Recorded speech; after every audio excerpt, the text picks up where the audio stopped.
Second ऊर्जा लगाओ पृष्ठीय ऊर्जा। अब पहले समझना ना, हर ऊर्जा को पहले समझेंगे उसके बाद में लिखवाएंगे ना, ठीक है? समझो। पृष्ठीय ऊर्जा के बारे में सबसे पहले ढंग से समझने की कोशिश कर। देखो ये नाभिक है, तो ये हो गया नाभिक, ये नाभिक है ना।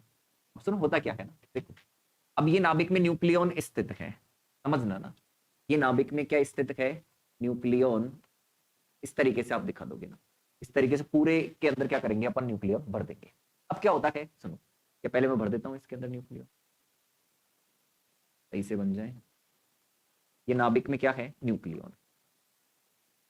न्यूक्लियन क्या होते हैं, प्रोटॉन और न्यूट्रॉन होते, थ्योरेटिकल है ना समझने की।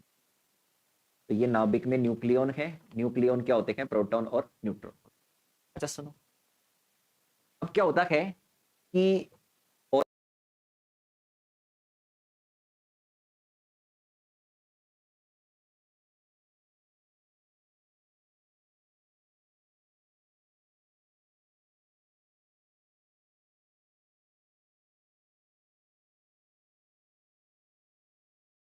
भी न्यूक्लियन होंगे इस तरीके से, समझो बात को ना, बात को समझने की कोशिश करनी है ना।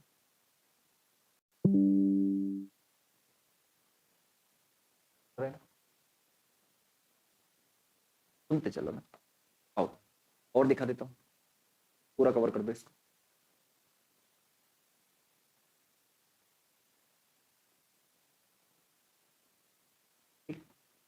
ये क्या है, न्यूक्लियन है। अब क्या होता है समझने की कोशिश कर, देखो जो न्यूक्लियन नाभिक के अंदर होता है, उस न्यूक्लियन पर हर तरफ से जो बल लगता है ना, समान बल लगता है। अब जैसे मैं आपको बताऊं कि यहां नाभिक के अंदर वाला न्यूक्लियन है, अब इसके चारों तरफ क्या है, न्यूक्लियन है। अब इसके चारों तरफ वाले न्यूक्लियन क्या करते हैं, इस पर फोर्स लगाते हैं। जैसे ये वाला न्यूक्लियन ले लिया आपने ना, इस वाले न्यूक्लियन पर दिखाते हैं, एक सेकंड, कोई ऐसा न्यूक्लियन जिसपे चारों तरफ से फोर्स समान लगे ना, लेते हैं, बताता हूं ना। देखो आओ, कोई सा भी ले लो, जैसे आपने अंदर कोई सा भी आप एक न्यूक्लियन ले लो है ना, तो उस न्यूक्लियन पर चारों ओर से फोर्स क्या लगेगा, सेम लगेगा। जैसे ये वाला न्यूक्लियन ले लिया, ये वाला, ये वाला। अब इस वाले न्यूक्लियन पर जो फोर्स लगता है, इस न्यूक्लियन के कारण, इस न्यूक्लियन के कारण, इस न्यूक्लियन के कारण, इस न्यूक्लियन के कारण, इस न्यूक्लियन के कारण, इस न्यूक्लियन के कारण, ठीक है, इस न्यूक्लियन के कारण, इस न्यूक्लियन के कारण, इसके चारों ओर क्या है, न्यूक्लियन है। इस पर नेट फोर्स कितना लगता है, जीरो। इस पर नेट फोर्स कितना लगता है, जीरो। पर मान लो कोई न्यूक्लियन पृष्ठ पर है, ये वाला पृष्ठ पर न्यूक्लियन है, ये वाला ना, ये वाला न्यूक्लियन कहां पर है, पृष्ठ पर, ये वाला न्यूक्लियन पृष्ठ पर। अब इस न्यूक्लियन की बात करेंगे अपन,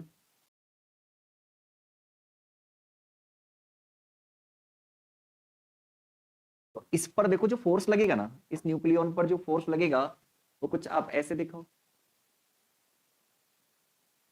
इस न्यूक्लियन पर परिणामी बल जीरो नहीं होगा, इस न्यूक्लियन पर तो परिणामी बल क्या होगा, जीरो होगा।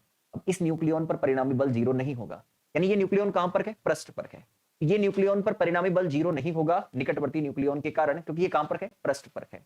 इसका पृष्ठ क्या करता है, कंपन करता है, और कंपन करने के कारण ये पृष्ठ क्या करता है, नाभिक के स्थायित्व को कम कर देता है। यानी पृष्ठ पर स्थित न्यूक्लियन के कंपन होने के कारण नाभिक का पृष्ठ क्या करता है, कंपन करता है। कंपन करने के कारण क्या होता है, नाभिक का स्थायित्व कम होता है। मेरी बात सुनो, जो बंधन ऊर्जा होती है उसको अपन किससे डिफाइन करते हैं, नाभिक के स्थायित्व के आधार पर ही डिफाइन करते हैं। तो अगर नाभिक का स्थायित्व ज्यादा है तो आप क्या कहते हो, बंधन ऊर्जा ज्यादा है। नाभिक का स्थायित्व कम है तो हम क्या कहते हैं, बंधन ऊर्जा कम है। तो अब पहली ऊर्जा जो आयतन ऊर्जा थी, वो तो बंधन ऊर्जा को क्या करती है, बढ़ाती है। पर यहां पे नाभिक के पृष्ठ पर स्थित न्यूक्लियन क्या करते हैं, कंपन करते हैं, जिसके कारण नाभिक की स्टेबिलिटी क्या हो जाती है, कम हो जाती है। अगर नाभिक की स्टेबिलिटी कम हो जाएगी, नाभिक का स्थायित्व कम हो जाएगा, तो मैं आपसे पूछूं, तो ये पूछूं मैं आपसे कि ये वाली जो ऊर्जा होगी, पृष्ठीय ऊर्जा, ये बंधन ऊर्जा को बढ़ाएगी या घटाएगी, क्यों बढ़ाएगी बंधन ऊर्जा को, स्टेबिलिटी कम हो रही है ना, स्थायित्व कम होना, बंधन ऊर्जा कम होना, स्थायित्व ज्यादा होना, बंधन ऊर्जा ज्यादा होना। आयतन ऊर्जा बंधन ऊर्जा को क्या करती है, बढ़ाती है, पर पृष्ठीय ऊर्जा बंधन ऊर्जा को क्या करती है, घटाती है। तो इसका जो भी फॉर्मूला लिखेंगे अपन, इस ऊर्जा का जो भी फॉर्मूला लिखेंगे उसके आगे क्या आएगा, माइनस है। क्या आगे क्या आएगा, माइनस, क्योंकि ये ऊर्जा क्या करेगी, बंधन ऊर्जा को घटाएगी। क्यों घटाएगी, क्योंकि नाभिक के पृष्ठ पर स्थित न्यूक्लियन है ना, उन पर जो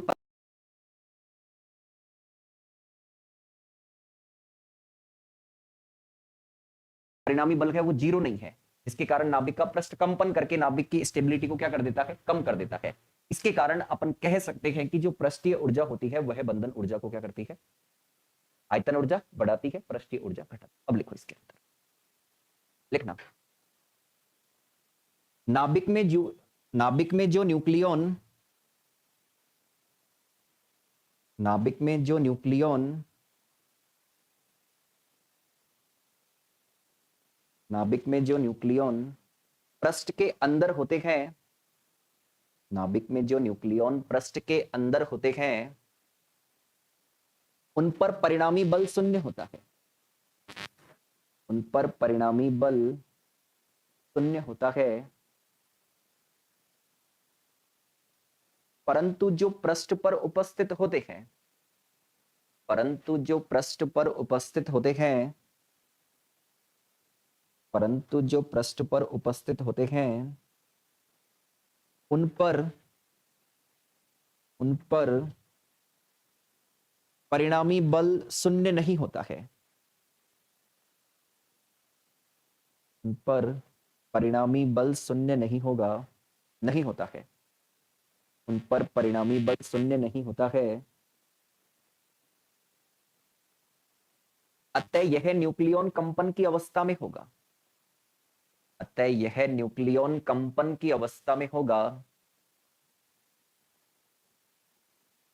जिसके कारण नाभिक का पृष्ठ कंपन करेगा, जिसके कारण नाभिक का पृष्ठ कंपन करेगा, जिसके कारण नाभिक का पृष्ठ कंपन करेगा, अतः नाभिक का स्थायित्व कम हो जाएगा, अतः नाभिक का स्थायित्व कम हो जाएगा, अतः नाभिक का स्थायित्व कम हो जाएगा, अर्थात बंधन ऊर्जा के मान में कमी हो जाती, अर्थात बंधन ऊर्जा के मान में कमी हो जाती है। अच्छा ये डायग्राम दिखा दो, अर्थात बंधन ऊर्जा के मान में कमी हो जाती है, ये डायग्राम दिखा दो।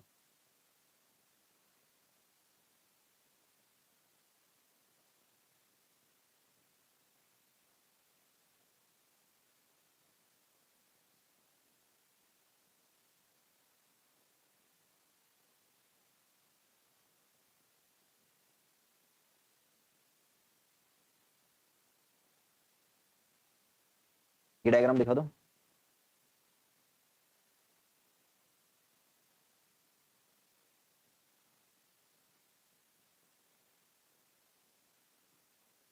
चलेगा?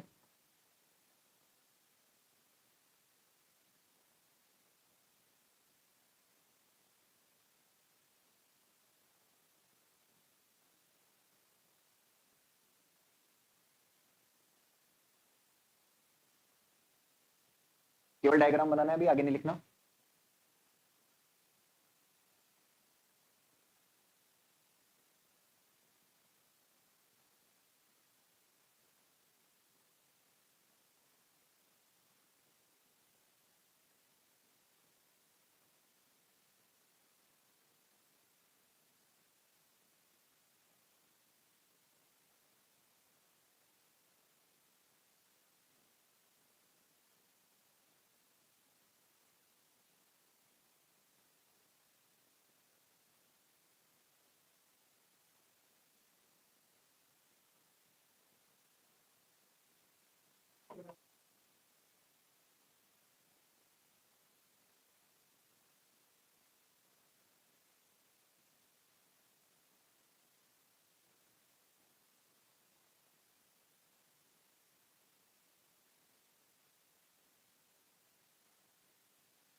समीकरण कौन सा दिया था उस ऊर्जा को, आयतन ऊर्जा को, आयतन ऊर्जा को, आयतन ऊर्जा को या बंधन ऊर्जा को?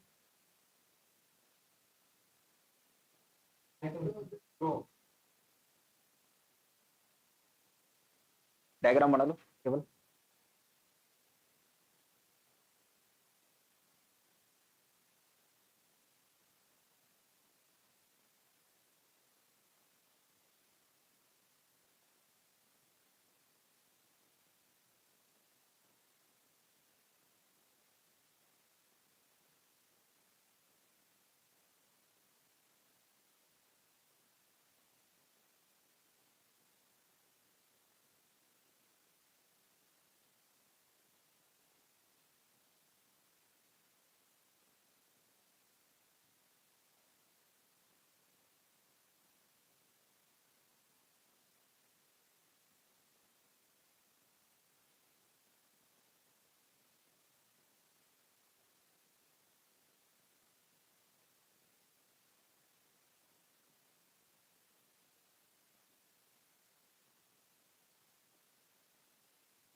तो नाभिक की जो पृष्ठीय ऊर्जा होती है वो किस पर निर्भर करती है?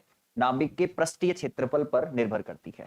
तो 4 पाई आर स्क्वायर क्या हो जाएगा? इसका पृष्ठीय क्षेत्रफल हो जाएगा, अगर इसकी त्रिज्या कितनी है? आर है। तो नेगेटिव साइन क्यों लगाया है? अभी मैंने कुछ देर पहले बताया था कि ये वाली ऊर्जा क्या करती है? स्टेबिलिटी को घटाती है, इसलिए आगे ऋणात्मक।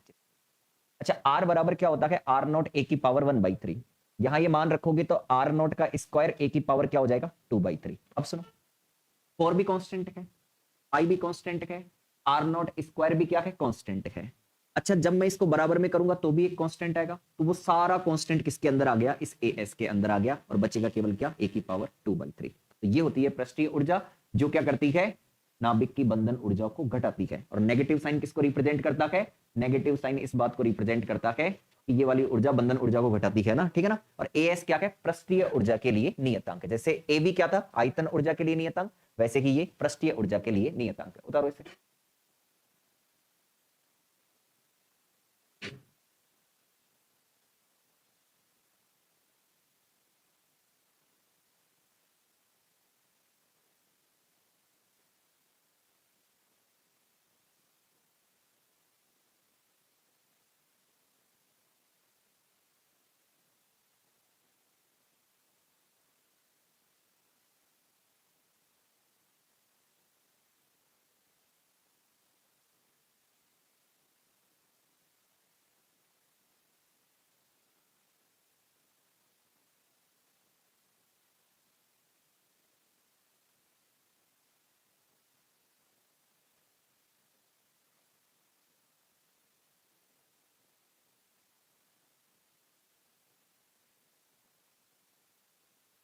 नंबर 3 तक लिख लो ना।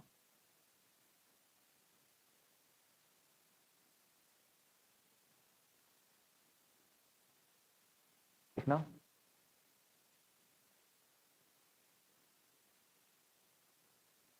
देखो, यह ऊर्जा बंधन ऊर्जा में कमी करती है, यह ऊर्जा बंधन ऊर्जा में कमी करती है, इसलिए यहां ऋणात्मक चिन्ह प्रयुक्त किया गया है,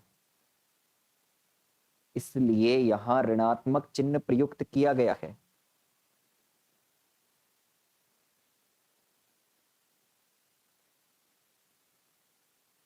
इसलिए यहां ऋणात्मक चिन्ह प्रयुक्त किया गया है।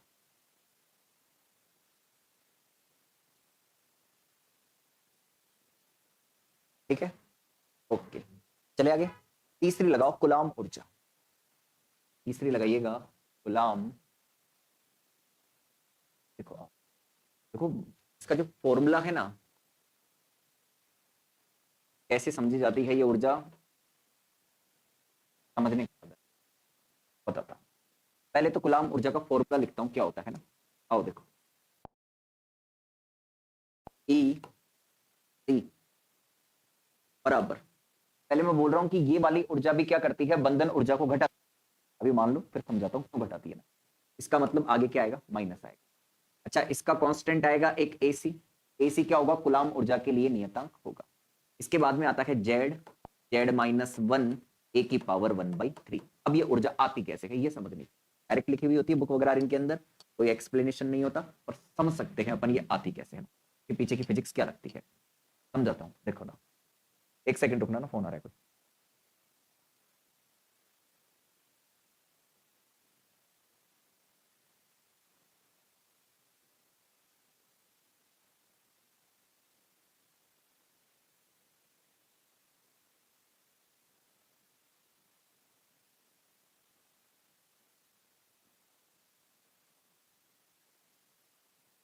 कैसे लिखते हैं? अरे इधर ध्यान दो ना, बताते हैं। देखो कैसे आती है ये ऊर्जा, समझना मेरी बात।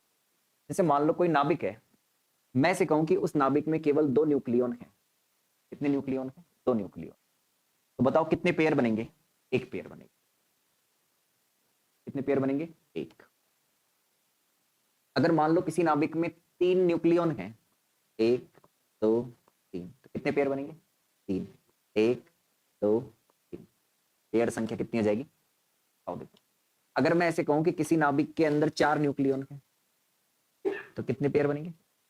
1 2 3 4 5, पेयर संख्या क्या होगी? एक दो न्यूक्लियन है तो एक बनता है, तीन न्यूक्लियन है तो तीन पेयर बनते हैं, चार न्यूक्लियन है तो 6 पेयर बनते।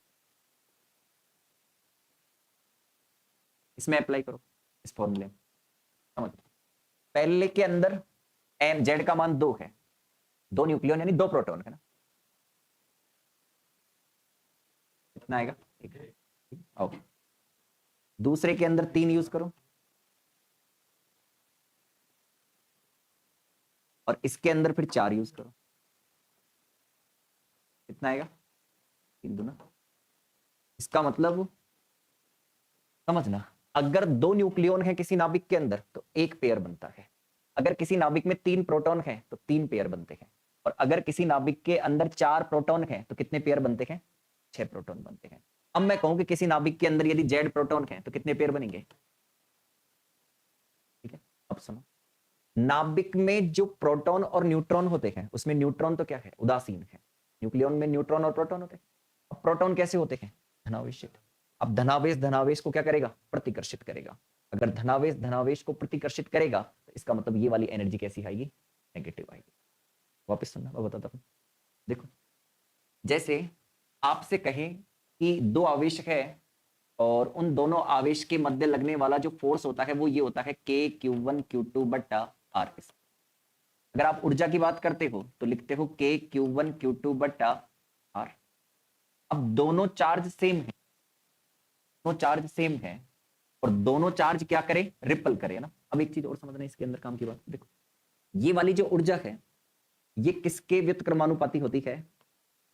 आर के व्युत्क्रमानुपाती होती है। किसके व्युत्क्रमानुपाती होती है? आर के व्युत्क्रमानुपाती होती है। अब एक चीज और समझना है इसके अंदर, ये वाली ऊर्जा आर के व्युत्क्रमानुपाती होती है और हमें यहां पर क्या ज्ञात करना है? ऊर्जा ज्ञात करनी है ना। आर के व्युत्क्रमानुपाती होती है, आर के व्युत्क्रमानुपाती ऊर्जा है आर के व्युत्क्रमानुपाती होगी। और आर बराबर क्या लिखते हो आप? आर नॉट ए की पावर 1/3। ये तो कांस्टेंट है आर नॉट, तो ए की पावर क्या आ गया? 1/3। ठीक है, अब सुनो, हाँ जी। अब अभी जो फॉर्मूला लिखा हुआ है उसके अंदर जेड भी है, Z-1 भी है, ए की पावर 2/3 भी है। तो 2 और जो आर नोट है ये तो क्या है? कांस्टेंट है। ये तो क्या है? पूरा का पूरा कांस्टेंट है। तो कांस्टेंट तो ये सारा का सारा किसके अंदर आ जाएगा? एसी के अंदर इंक्लूड हो जाएगा। किसके अंदर इंक्लूड हो जाएगा? एसी के अंदर इंक्लूड हो जाएगा। तो ईसी बराबर क्या आ सकता है? माइनस का एसी Z-1 ए की पावर 1/3। जहां जितने भी कांस्टेंट होंगे वो सारे के सारे कांस्टेंट के अंदर इंक्लूड हो जाते हैं, एसी के अंदर इंक्लूड हो जाते हैं। किसके अंदर? ए सी, जो कुलाम ऊर्जा के लिए नियतांक है उसके अंदर इंक्लूड हो जाते हैं। अच्छा, नेगेटिव साइन है तो इसका मतलब ये वाली ऊर्जा बंधन ऊर्जा को क्या करेगी? ये क्या करेगी? बंधन ऊर्जा को हटाएगी।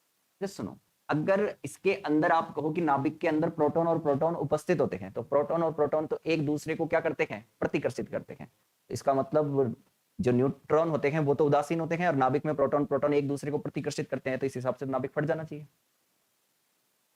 नाभिक में क्या है? प्रोटॉन और न्यूट्रॉन। न्यूट्रॉन पर चार्ज कितना? 0। प्रोटॉन पर आवेश पॉजिटिव आवेश। अब प्रोटॉन प्रोटॉन एक दूसरे को अगर प्रतिकर्षित करेंगे तो इसका मतलब नाभिक तो फट जाना चाहिए। कैसे फट जाएगा? नाभिक फटता नहीं है। क्यों? क्योंकि जो नाभिकीय बल है ना, न्यूक्लियर फोर्स, इसको बांध के रखते हैं। इसको क्या करते हैं? बांध के रखते हैं। न्यूक्लियर फोर्स होते हैं वो क्या करते हैं? इसको बांध के रखते हैं, प्रतिकर्षण के कारण फटने नहीं देंगे उस नाभिक को, है ना। तो न्यूक्लियर फोर्स के कारण क्या होता है? प्रतिकर्षित तो होता है प्रोटॉन प्रोटॉन के बीच में, इसका मतलब नाभिक तो क्या हो जाना चाहिए? ऐसे तो फट जाता नाभिक, है ना। पर न्यूक्लियर जो फोर्स होते हैं उसकी वजह से ये ऐसा नहीं होता। ठीक है, तो ये वाली ऊर्जा क्या करती है? बंधन ऊर्जा को घटाती है। लिखो इसके अंदर, नाभिक में प्रोटॉन धनावेशित होते हैं, नाभिक में प्रोटॉन धनावेशित होते हैं यदि यदि यदि नाभिक में प्रोटॉन की संख्या बढ़ती है, यदि नाभिक में प्रोटॉन की संख्या बढ़ती है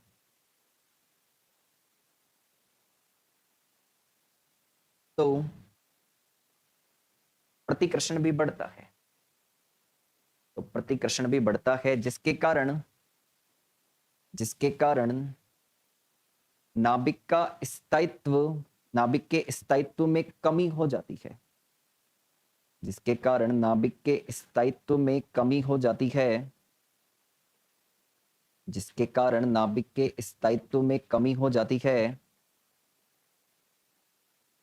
अर्थात बंधन ऊर्जा के मान में कमी होती है, अर्थात बंधन ऊर्जा के मान में कमी होती, अर्थात बंधन ऊर्जा के मान में कमी होती है। आगे लाइन और पैराग्राफ दोनों चेंज करके लिखो। यदि यदि नाभिक को यदि नाभिक को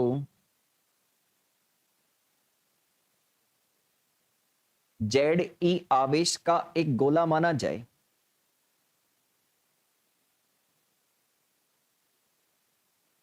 जेड ई आवेश का एक गोला माना जाए, तो इस अवस्था में स्थितिज ऊर्जा निम्न प्रकार से दी जा सकती है। तो इस अवस्था में स्थितिज ऊर्जा निम्न प्रकार से दी जा सकती है। इस अवस्था में स्थितिज ऊर्जा निम्न प्रकार से दी जा सकती है। अब तो ये लिखते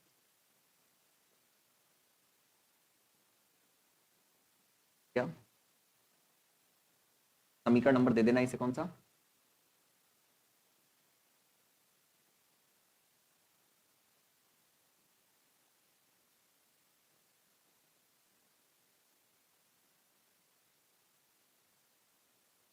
चले अगला लगाओ, असम्मित ऊर्जा।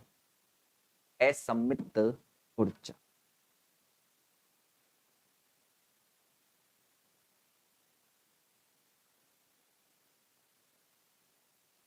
असम्मित ऊर्जा। आओ देखो, समझना पहले। देखो, यदि प्रोटॉन और न्यूट्रॉन की संख्या सेम है तो आप कहते हो कि नाभिक का स्थायित्व क्या है, ज्यादा है। नाभिक का स्थायित्व कब ज्यादा होता है? जब प्रोटॉन और न्यूट्रॉन की संख्या क्या होती है, ज्यादा होती है। आपको याद हो तो हमने सेगर चार्ट पढ़ा, तो उसके अंदर ये कहा था कि इस लाइन पर प्रोटॉन और न्यूट्रॉन की संख्या क्या होती है, सेम होती है। तो एक लाइन और दिखाई थी जिस पर न्यूट्रॉन की संख्या क्या हो जाती है, प्रोटॉन की संख्या से ज्यादा हो जाती है। तो वक्र किसकी तरफ झुक जाता है? न्यूट्रॉन अक्ष की तरफ झुक जाता था। वक्र किसकी तरफ झुक गया था? न्यूट्रॉन अक्ष की तरफ झुक गया था। अब सुनना जो मैं बात बोलने जा रहा हूं, अगर नाभिक में प्रोटॉन और न्यूट्रॉन की संख्या बराबर है तो नाभिक का स्थायित्व ज्यादा होता है। और यदि नाभिक में न्यूट्रॉन की संख्या ज्यादा हो जाए, इसके कंपेयर में, प्रोटॉन के कंपेयर में न्यूट्रॉन की संख्या क्या हो जाए, ज्यादा हो जाए, तो इस अवस्था में क्या उत्पन्न हो जाती है? असम्मिति उत्पन्न हो जाती है, जिसके कारण नाभिक का स्थायित्व क्या हो जाता है, कम। देखो, प्रोटॉन और न्यूट्रॉन बराबर होंगे तो स्टेबिलिटी क्या होगी, ज्यादा। अगर मैं ऐसे कह दूं कि न्यूट्रॉन की संख्या ज्यादा हो जाए तो आप खुद कहोगे कि स्टेबिलिटी क्या हो जाएगी, कम हो जाएगी। स्टेबिलिटी क्या हो जाएगी, कम हो जाएगी, यानी असम्मिति उत्पन्न हो जाएगी। और इस असम्मति के कारण जो ऊर्जा होती है उसको आप किससे रिप्रेजेंट करते हो? ई ए से रिप्रेजेंट करते हो। अब सुनना, इस ऊर्जा को कैसे लिखते हैं। अगर न्यूट्रॉन की संख्या ज्यादा हो जाएगी तो नाभिक का स्थायित्व क्या होगा, कम। और अगर नाभिक का स्थायित्व कम होगा तो बंधन ऊर्जा में ये ऊर्जा घटाने का योगदान देगी या बढ़ाने का? घटाने का। घटाने का योगदान देगी तो आगे क्या आएगा? अच्छा, इसके लिए भी एक नियतांक आएगा, ए से रिप्रेजेंट कर देते। अब ये जो ऊर्जा होती है ये किस पर निर्भर करती है, सुनना। ये ऊर्जा एक तो नाभिक के लिए, ये वाली जो ऊर्जा है असम्मित ऊर्जा, ये न्यूट्रॉन आधिक्य। अच्छा, न्यूट्रॉन आधिक्य का मतलब क्या होता है, सुनो। न्यूट्रॉन आधिक्य का मतलब होता है कि न्यूट्रॉन की संख्या प्रोटॉन की संख्या से क्या हो, ज्यादा। अगर न्यूट्रॉन की संख्या प्रोटॉन की संख्या से ज्यादा हो तो आप इसे कैसे लिखते हो? न्यूट्रॉन आधिक्य को लिखा जाता है n-z। इससे लिखते हैं अपन n-z। तो ये वाली जो ऊर्जा होती है वो न्यूट्रॉन आधिक्य के वर्ग के तो समानुपाती होती है और द्रव्यमान संख्या के व्युत्क्रमानुपाती होती है। यानी ऐसे लिखी जाती है ये ऊर्जा, ई ए समानुपाती n-z का स्क्वायर बट्टा a, और इक्वल करते हैं तो क्या आ जाता है, n-z का स्क्वायर बट्टा a। जहां पे नेगेटिव साइन किसको रिप्रेजेंट करता है कि इस ऊर्जा के कारण भी स्टेबिलिटी क्या होती है, घटती है। लिखो इसमें सबमिट हो जाए। यदि न्यूट्रॉन और प्रोटॉन की संख्या, यदि न्यूट्रॉन और प्रोटॉन की संख्या समान है,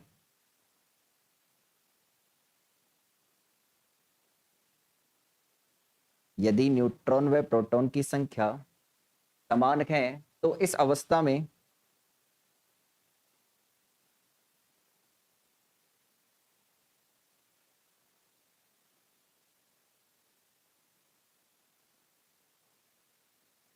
यदि न्यूट्रॉन और प्रोटॉन की संख्या समान है, तो इस अवस्था में नाभिक का स्थायित्व बहुत अधिक होता है।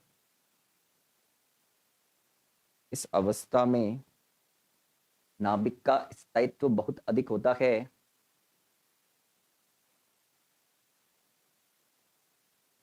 लेकिन न्यूट्रॉनों की संख्या अधिक होने पर, लेकिन न्यूट्रॉनों की संख्या अधिक होने पर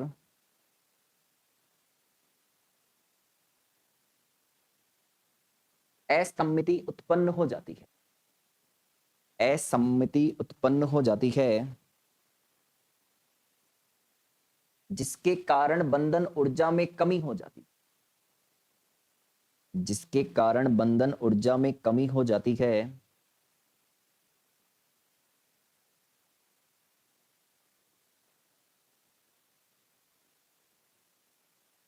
इस अवस्था में असममित ऊर्जा, इस अवस्था में असममित ऊर्जा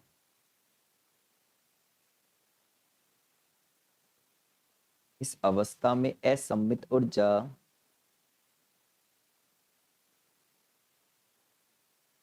न्यूट्रॉन के आधिक्य के वर्ग, न्यूट्रॉन के आधिक्य के वर्ग, आधिक्य, इस अवस्था में असममित ऊर्जा न्यूट्रॉन के आधिक्य के वर्ग n माइनस जेड का स्क्वायर,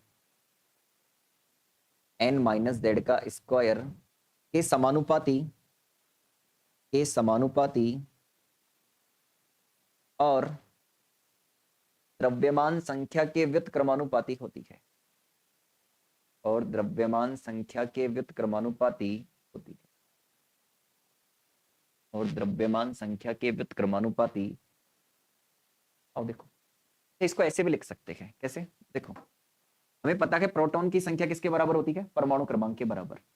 न्यूट्रॉन की संख्या, इन दोनों का योग किसके बराबर होता है, द्रव्यमान संख्या के बराबर होता है। यहां से अगर आप n ज्ञात करोगे तो कितना आएगा, a माइनस जेड। यहां पे रखोगे तो ई ए बराबर माइनस का ए कितना हो जाएगा, a माइनस 2z का स्क्वायर बट्टा, एक फॉर्मूला ये भी ध्यान रखना और ये भी ध्यान रखना, उतार लो इसके पूरा।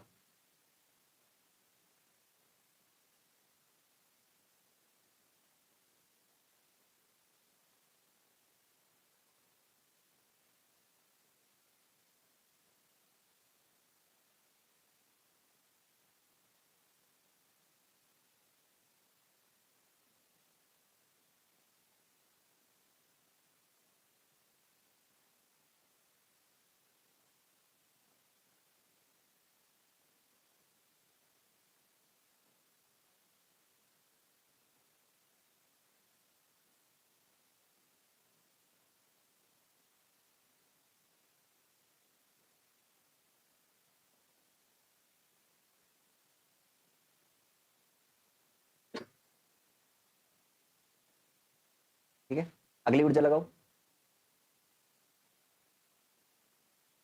नेक्स्ट ऊर्जा लगाओ, दे दो इसको भी एक समीकरण, 5 दे दो समीकरण इसे। अब कितनी ऊर्जा बची, एक ऊर्जा बची, लिखो युग्मन ऊर्जा, युग्मन ऊर्जा, युग्मन ऊर्जा। लिखो इसके अंदर पहले लिखो, छोटा सा पॉइंट है। यदि प्रोटॉन और न्यूट्रॉन की संख्या सम है, यदि प्रोटॉन और न्यूट्रॉन की संख्या सम है, तो द्रव्यमान संख्या भी सम होगी। यदि प्रोटॉन और न्यूट्रॉन की संख्या सम है, तो द्रव्यमान संख्या भी सम होगी। तो द्रव्यमान संख्या भी सम होगी। इस बात में कोई दिक्कत नहीं होनी चाहिए।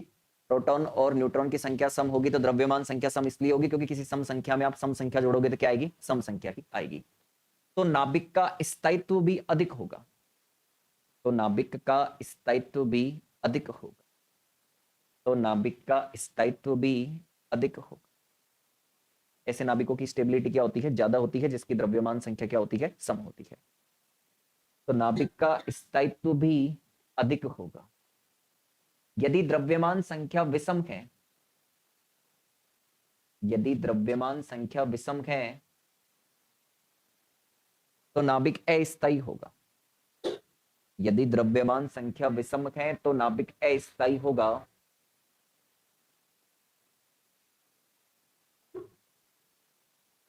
यदि नाभिक में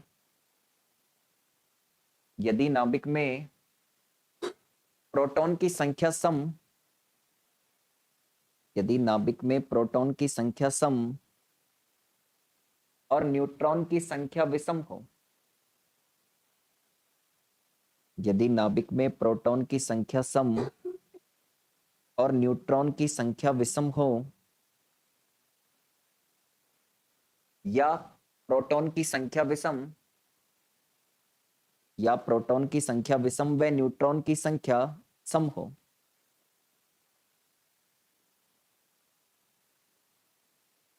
तो ये नाभिक मध्यवर्ती स्थायी होते हैं। तो ये नाभिक मध्यवर्ती स्थायी होते हैं।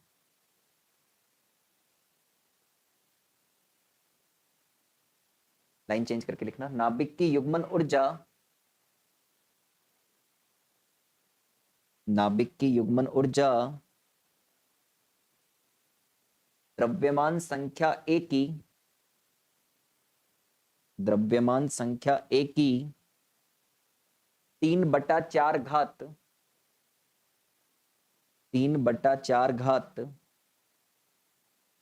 के व्युत्क्रमानुपाती होती, के व्युत्क्रमानुपाती होती, के व्युत्क्रमानुपाती। आओ देखो, अगर देखो नाभिक में प्रोटॉन और न्यूट्रॉन सम संख्या के अंदर है तो द्रव्यमान संख्या भी क्या होती है? सम होती है।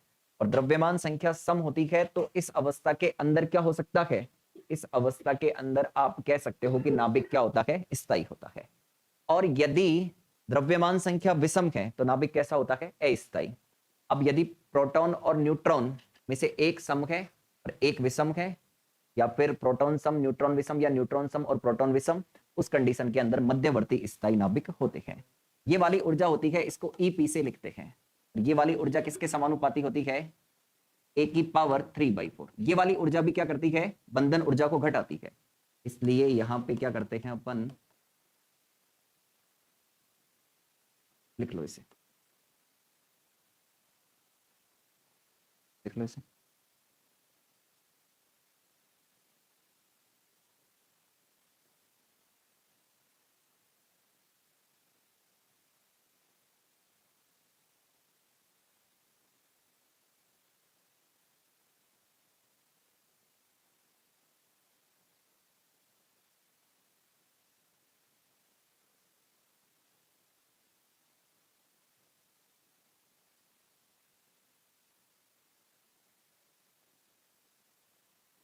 हाँ लिख लिए। अच्छा सुनो, जहां, ये लिखना, जहां एपी के 3 मान होते हैं, एक 0 होता है, याद रखना है डायरेक्ट ना, एक होता है -33.5 मिलियन इलेक्ट्रॉन वोल्ट, एक होता है एपी बराबर +33.5 मिलियन इलेक्ट्रॉन वोल्ट।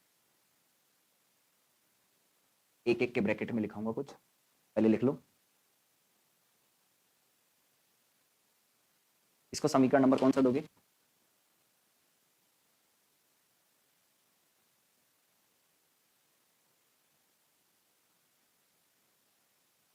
पहले के ब्रैकेट में लिखना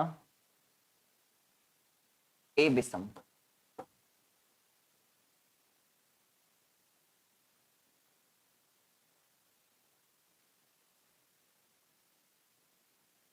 दूसरे के ब्रैकेट में लिखना जेड व एन सम, जेड भी सम है और एन भी सम। इसमें लिखना जेड भी विषम है और एन भी, तो ये मान यूज करते हैं। न्यूमेरिकल सॉल्व करेंगे, उसमें देता है खैर वो एपी रिंग के मान सारे ना, पर फिर भी नहीं दिया हुआ हो तो इस ऊर्जा के लिए एपी के मान को या तो 0 या 33.5 माइनस में प्लस में 33.5 रखते हैं। न्यूमेरिकल करेंगे जब पता चलेगा। अच्छा ये सारे मान किस में रख दो, समीकरण 1 में रख दो। देखो समीकरण 1 में मान रखने पर, समीकरण 1 में मान रखने पर तो ये समस्त वैल्यू किस में रखेंगे, समीकरण 1 में रखेंगे। फटाफट रख के बताओ क्या आएगा। देखो बताओ मुझे, देखो ना, सबसे पहले ई बी बराबर, पहली ऊर्जा कौन सी है, आयतन ऊर्जा, क्या होती है ए बी ए। अच्छा दूसरी ऊर्जा कौन सी थी, पृष्ठीय ऊर्जा, क्या थी A S, sorry A S इधर ही था 2/3। तीसरी ऊर्जा ए सी जेड जेड -1 ए की पावर 1/3। अच्छा नेक्स्ट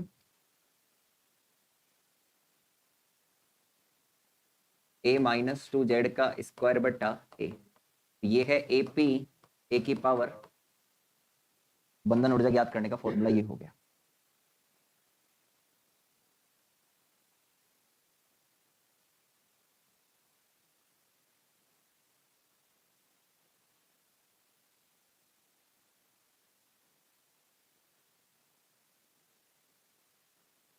अभी पूरा कर दे इसे, फिर आज के लिए इतना ही होगा, टाइम है। ठीक है ये लिख लो सारे के सारे मान, इसको दे देना समीकरण नंबर कौन सा,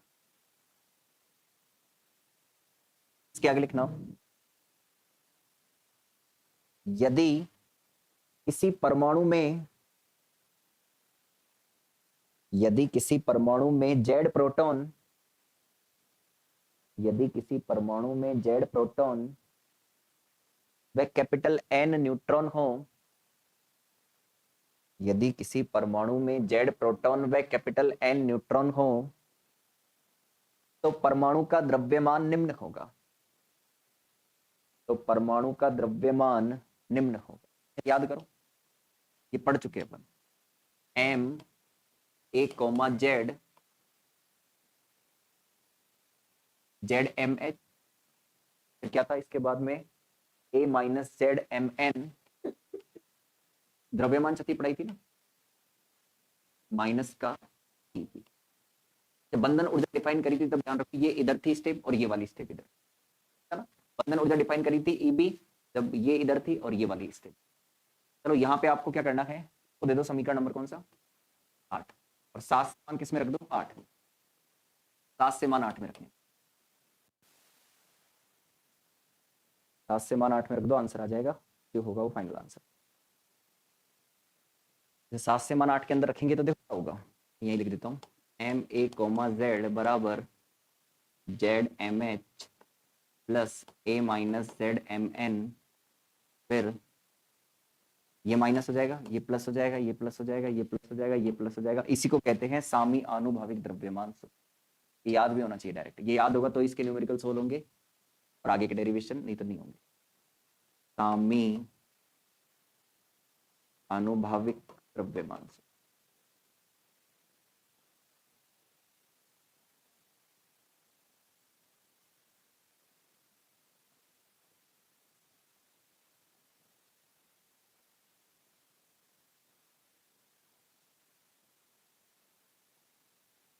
ठीक है। तो ये हो गया आपका ये वाला डेरिवेशन, सामी आनुभाविक द्रव्यमान सूत्र वाला कंप्लीट, है ना। अब कल सुबह, नहीं कल क्लास लिंक, अरे बहुत पीछे है ना, नहीं कल क्या संडे खूब आते रहेंगे ऐसे ना, ठीक है। हाँ नहीं तो सुबह 9 बजे क्लास लगेगी ना, ठीक है, यही है ना। अच्छा हाँ ठीक है ना, सुबह 9 बजे क्लास लगेगी है ना कल, है ना।